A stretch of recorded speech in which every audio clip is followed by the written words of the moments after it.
धीरे धीरे मार। আর বিহার কাজে বাঙাল হলি 1956 সনে এগো কিসের কারণে তোরা জানবি না এখনো ভারত স্বাধীনে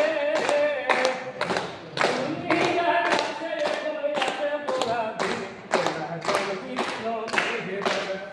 তোরা জানবি না নাই হে দাদা এগো পহিলে আমাদের আন্দোলন দাদা দৌড়বো ময়দানে আর অনেক কিছু দাবি রইল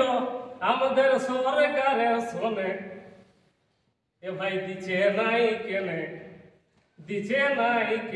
এ ভাই কিসের কারণে তোরা জানবি না হে দাদা এখন ভারত স্বাধীনে দুনিয়া আছে এখন আছে পরাধীন তোরা জানবি না নাই হে দাদা ইয়ার পরে আমার সঙ্গে একদম থাকে অন্যান্য মন সালাম আসতে পারে নাই শরীর অসুবিধায় আমাদের প্রোগ্রাম করে এগো কৈলাস বলে মন সালাম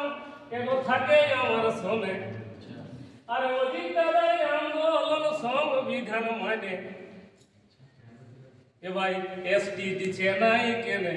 কিসের কারণে তোরা জানবি না হে দাদা তোরা জানবি না হে দাদা এখন ভারত স্বাধীনে দুনিয়া আছে এখন আছে পরাধীন তোরা জানবি না হে দাদা তোরা জানবি না হে দাদা জোহার।